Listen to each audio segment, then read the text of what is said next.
अस्सलामुअलैकुम दोस्तों, आप सबको हमारे YouTube चैनल पर खुशामदीद। यहाँ हम आपके लिए ऐसी कहानियाँ लाते हैं जो आपके दिल की धड़कन तेज कर देती हैं। आज की कहानी एक सरकारी बस के ड्राइवर की है जिनका नाम बिलाल खान है और उनके साथ बस में एक कंडक्टर है जिसका नाम हमजा है। अब मैं आपको ये कहानी बिलाल खान के नुक्ता नज़र से सुनाने जा रहा हूँ, लेकिन कहानी शुरू करने से पहले मैं आपसे एक बात कहना चाहता हूँ। आपने बहुत सी खौफनाक कहानियाँ सुनी होंगी, लेकिन आज की कहानी सुनकर आपको खौफ के साथ साथ एक अजीब सा सनसनीखेज एहसास भी होगा। और अगर आप इस चैनल पर पहली बार आए हैं तो चैनल को सब्सक्राइब ज़रूर करें ताकि आप हमारी इस फैमिली का हिस्सा बन सकें और आने वाली वीडियोस आप तक आसानी से पहुंचती रहें। तो आइए ज़्यादा वक्त ज़ाया किए बगैर अपनी कहानी शुरू करते हैं। दोस्तों, मेरा नाम बिलाल खान है और मैं एक सरकारी बस का ड्राइवर हूँ। मुझे बस चलाते हुए 20 साल से भी ज़्यादा अरसा हो चुका है। इन 20 सालों में मैंने न जाने कितने ही रूट्स पर बस चलाई है और हर तरह के रास्तों पर बस को संभालते हुए खुद को साबित भी किया है। मेरे साथ बस में एक कंडक्टर भी है जिसका नाम हमजा है। हमजा एक होशियार, ईमानदार और समझदार इंसान है। पहले मैं किसी और रूट पर बस चलाया करता था, लेकिन इस बार मेरा तबादला एक नई रूट पर हो गया। ये नया रूट कुछ खास था। अब मुझे शहर से होते हुए एक दूर दराज इलाके की तरफ बस लेके जानी होती थी। दिन के वक्त भी इस तरफ जाने वाली सड़क कुछ अलग ही महसूस होती थी। मैं रोज़ाना इस रूट पर एक चक्कर लगाता था क्योंकि रास्ता काफ़ी लंबा था और कभी-कभी वापसी पर शाम हो जाती थी। मंजिल तक पहुंचने से पहले 2 से 3 छोटे-छोटे देहात भी आते थे जहां से काफ़ी सवारियां बस में सवार होती थीं। अब मुझे इस नए रूट पर बस चलाते हुए तकरीबन 4 से 5 महीने हो चुके थे। मैं रोज़ाना शहर से उस इलाके तक और फिर वापस उसी रास्ते से आता जाता था। सब कुछ ठीक चल रहा था। एक दिन मैं और हमजा एक होटल पर बैठकर चाय पी रहे थे।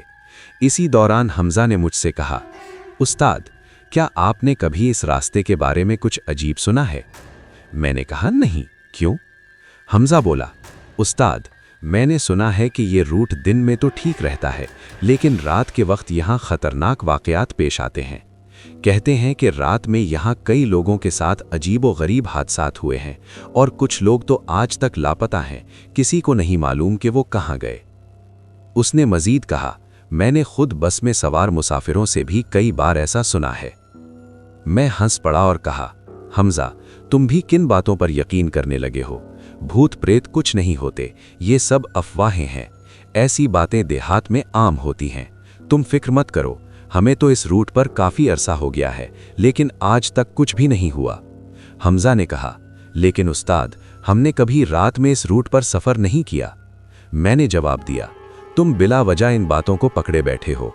इन बातों का कोई मतलब नहीं, और रही रात की बात, वो भी कभी ना कभी देख ही लेंगे। मैंने उससे कहा, इन सब बातों को छोड़ो और अपने काम पर तवज्जो दो। इसके बाद हम रोज़ की तरह उसी रूट पर दिन के वक्त बस चलाते रहे। दरअसल मैं भूत प्रेत पर यकीन नहीं करता था, लेकिन मुझे ये अंदाज़ा बिल्कुल भी नहीं था कि आने वाले चंद दिनों में मेरे साथ क्या होने वाला है। अब सब कुछ ठीक ठाक चल रहा था कि अचानक वो दिन आ गया जिस दिन हमारे साथ वो खौफनाक वाक़या पेश आया। वो रात मैं कभी भी नहीं भूल सकता। आज भी जब वो मंजर याद आता है तो एक बुरे ख्वाब की तरह मेरी आंखों के सामने आ जाता है और मेरे रोंगटे खड़े हो जाते हैं। हमेशा की तरह इस दिन भी मैं अपनी बस लेकर रवाना हुआ। कुछ देर बाद हमारी बस शहर पहुंच गई। शहर पहुंचते ही मैंने अपने कंडक्टर हमजा से कहा, हमजा, आज बस का काम करवा लेते हैं। इंजन में कुछ मसला महसूस हो रहा है। मैं काफ़ी दिनों से नोटिस कर रहा हूं, लेकिन वक्त ही नहीं मिल पा रहा था। आज हमारे पास वक्त भी है और बस ठीक करवाकर जल्दी वापस निकल सकते हैं। मेरी बात सुनकर हमजा भी मान गया और बोला, ठीक है उस्ताद, आज बस का काम करवा लेते हैं। आप सब जानते हैं कि सरकारी बसों की हालत कैसी होती है। कभी इंजन, कभी बॉडी, कभी कोई और पुर्जा, किसी न किसी चीज़ की मरम्मत की ज़रूरत पड़ ही जाती है। मैं और हमजा बस को लेकर मैकेनिक की वर्कशॉप पहुंच गए ताकि इंजन की खराबी दूर करवाई जा सके और आगे के सफर में कोई मसला ना हो। वर्कशॉप पहुंचते ही हमने देखा कि वहां पहले से ही काफी गाड़ियां खड़ी थीं। लग रहा था कि आज मैकेनिक के पास काम कुछ ज्यादा ही है। हमजा ने बेचैनी से कहा, उस्ताद, लगता है आज काफी देर लग जाएगी। मैंने उसे तसल्ली दी, कोई बात नहीं हमजा, बस का काम जरूरी है, वरना कल हमें और ज्यादा मुश्किल हो सकती है। हमने मैकेनिक को मसला बताया, उसने हमें इंतजार करने को कहा और हम दोनों वहीं बैठकर बस की मरम्मत मुकम्मल होने का इंतजार करने लगे।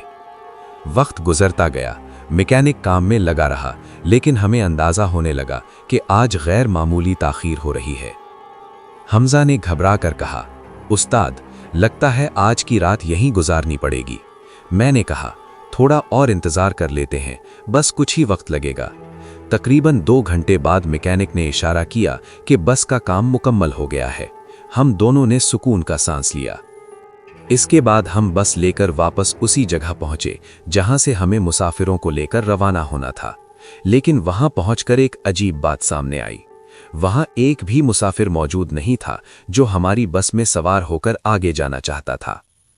मैंने हैरत से हमजा से कहा, हमजा, आज तो कोई भी सवारी नजर नहीं आ रही, हालांकि अभी शाम भी नहीं हुई।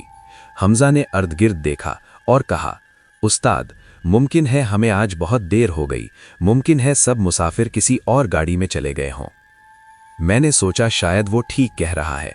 आखिर मुसाफिरों को क्या मालूम था कि हम बस की मरम्मत करवाने गए थे, वो हमारा इंतजार क्यों करते। मैंने इस बात को नज़रअंदाज किया, बस स्टार्ट की और रवाना होने की तैयारी करने लगा। इसी वक्त हमजा ने कहा, उस्ताद, क्यों ना आज हम यहीं रुक जाएं, किसी होटल में आराम कर लेते हैं, रात को इस रास्ते पर कुछ खतरनाक हो सकता है। काश मैंने उस दिन हमजा की बात मान ली होती तो शायद वो हादसा कभी न पेश आता। मैंने कहा, नहीं हमजा, हमें जाना ही होगा, ये सरकारी बस है, हम इसे यूं ही छोड़कर नहीं जा सकते, हमें आज ये रूट मुकम्मल करना है। मैंने मजीद कहा, फिक्र मत करो, हम रोज इसी रास्ते से गुजरते हैं, कोई मसला नहीं होगा। हमजा ने सर हिलाकर कहा, ठीक है उस्ताद, अगर आप कहते हैं तो सब ठीक ही होगा। इसके बाद हम दोनों बस में बैठ गए और मैंने बस को आगे बढ़ा दिया। उस दिन हमें एक भी मुसाफिर नहीं मिला था। रात होने में अब ज्यादा वक्त बाकी नहीं था। मैं आपको बताता चलूं कि ये वाकया सर्दियों के मौसम का है। जनवरी का महीना था और सर्दी बहुत ज्यादा थी।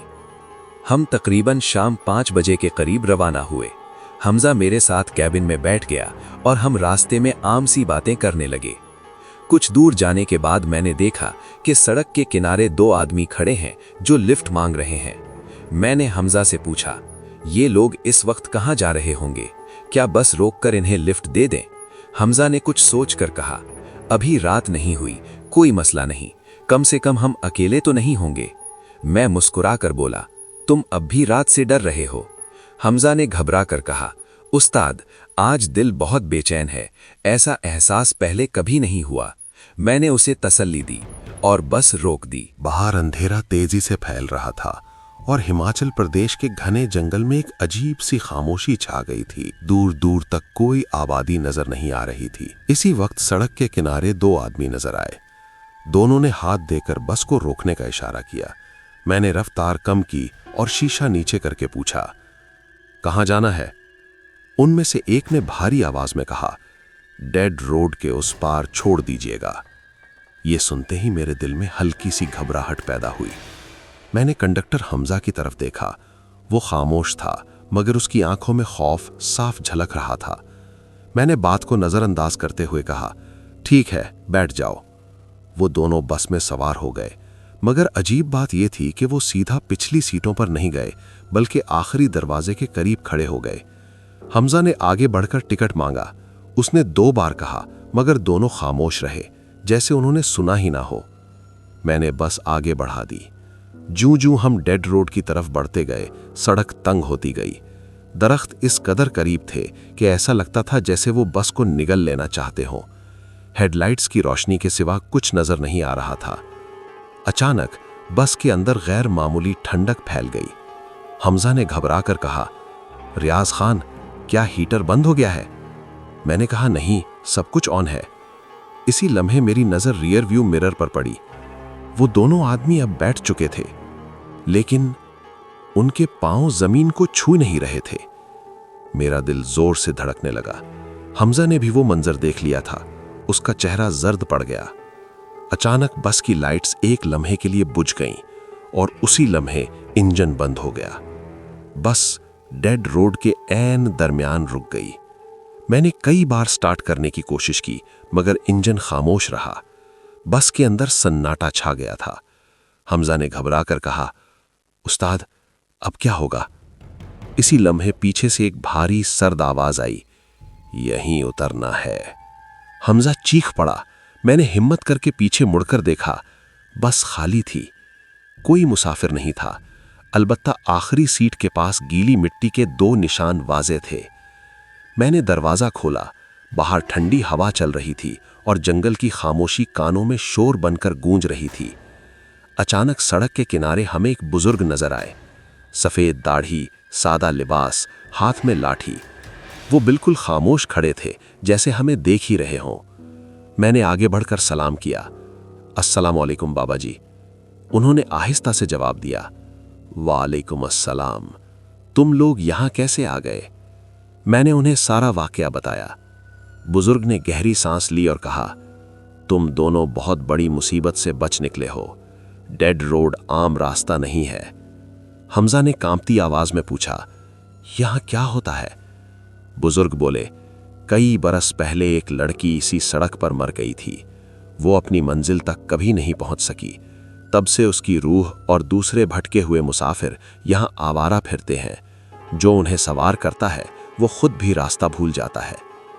मेरा दिल बैठ सा गया। बाबा जी, हमें क्या करना चाहिए? बुजुर्ग ने सख्त लहजे में कहा, बस में बैठो, पीछे मुड़कर मत देखना। चाहे कोई आवाज दे, किसी को नजरअंदाज करना और सीधा शहर की तरफ चले जाना। मैं फौरन बस में बैठा। हमजा ने दरवाजा बंद किया। मैंने स्टार्ट घुमाया। इस बार इंजन फौरन चल पड़ा। हमने डेड रोड पार की। जैसे ही आखिरी मोड़ मुड़ा, जंगल पीछे रह गया। हमजा ने कांपती आवाज में कहा, उस्ताद, हम बच गए ना? मैंने आहिस्ता कहा, हाँ, मगर ये रूट अब कभी नहीं लेंगे। आज भी जब मैं किसी सुनसान सड़क से गुजरता हूं, डेड रोड मुझे याद आ जाती है। कुछ रास्ते ऐसे होते हैं जहां जाना आसान होता है, मगर वापस आना हर किसी के नसीब में नहीं होता।